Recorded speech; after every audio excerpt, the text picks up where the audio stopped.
Plongez dans le résumé complet de 702 d'ici tout commence en avant-première de la saison 3, qui sera diffusée le jeudi 6 juillet 2023. Dans Enzo se sent déprimé après une journée passée au pop-up, tandis qu'Anaïs se voit offrir une proposition intéressante. De plus, Hortense décide de révéler le secret d'Elliot. Au cours de la matinée, Hortense rend visite à Greg et Elliot.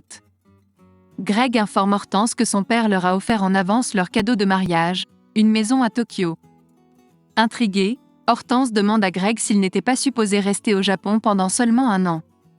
Greg confirme, mais il souhaite maintenant prendre ses marques, car il a dû gérer plusieurs urgences jusqu'à présent. Elliot souligne à son fiancé qu'il risque de faire attendre sa brigade. Après le départ de Greg, Hortense interroge Elliot sur son malheur à vivre au Japon. Elliot envisage la possibilité que les choses puissent changer. Hortense s'inquiète que Elliot se sacrifie pour le bonheur de Greg, mais Elliot l'assure du contraire. Il préfère se concentrer sur un aspect à la fois, en commençant par l'organisation du mariage, et il envisagera le reste plus tard. Hortense propose de parler à Greg à la place d'Elliot, mais celui-ci lui demande de ne rien dire et lui fait promettre de garder le silence vis-à-vis de Greg. Enzo rencontre de gros problèmes avec son fauteuil roulant au pop-up lorsque David et Billy arrivent pour l'aider à décoincer les roues. Lionel, Jasmine et Vic se rendent chez Tessier, pensant qu'en tant que témoin, il serait impliqué dans le mariage. Lionel demande à Tessier de supprimer les vidéos des proches de Mehdi, mais Tessier refuse. Malgré tout, Lionel propose à Tessier de participer à l'enterrement de vie de garçon et de faire le tour des bars. Tessier contacte Anaïs par SMS pour lui demander de le rejoindre dans son bureau. Il souhaite savoir quels sont ses projets pour cet été. Anaïs envisage de ralentir le rythme. Tessier lui propose une place dans un restaurant gastronomique, une offre qu'elle ne peut pas refuser. Il lui suggère également de co-diriger le double A avec Théo, ce qui enchante ce dernier car il adore cuisiner avec Anaïs.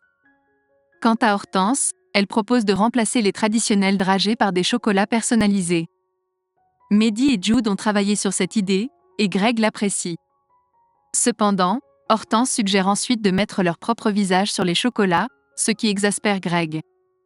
Elliot quitte la pièce en lui disant « Tu ne sais pas t'arrêter ».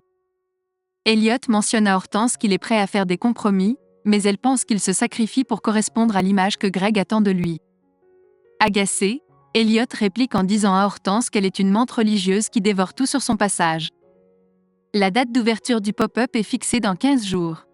Enzo doit s'entraîner avec David et Billy, mais il se rend rapidement compte que le restaurant éphémère n'est pas adapté à son fauteuil roulant. Le plan de travail n'est pas à la bonne hauteur, la circulation est difficile, et il dépend entièrement de l'assistance de David et Billy. Découragé, il se tourne vers Clotilde pour lui expliquer la situation. Malgré les efforts réconfortants de Clotilde, Enzo reste plongé dans une profonde tristesse.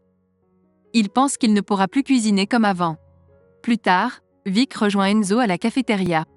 Elle refuse de le laisser abandonner. Vic souligne qu'il n'a pas perdu l'usage de ses bras et l'encourage à ne pas abandonner. Elle affirme à Enzo qu'elle sera prête à l'ennuyer jour et nuit s'il faut pour qu'il comprenne sa propre force. Mehdi cherche Greg et lui exprime son regret quant à la façon dont il a repoussé Hortense. Il estime qu'il risque de priver Hortense du mariage de ses rêves. Mehdi confesse que Elliot et Hortense ne sont pas comme nous. Il les aime précisément en raison de leurs différences. Théo fait remarquer à Tessier qu'il devient presque aimable en vieillissant, étant le témoin de Mehdi et Anaïs au double A d'Eva. Vic et Hortense se réunissent pour l'enterrement de vie de jeune fille. Hortense qualifie Greg de « petit dictateur ». Vic assure à Hortense que personne ne doit voler son mariage. Greg assure à Elliot qu'il ira voir Hortense le lendemain matin pour apaiser les tensions. Cependant, avant qu'il puisse le faire, Hortense fait irruption complètement ivre. Elle affirme qu'Elliot déteste le Japon. Elliot lui demande de se taire et de partir.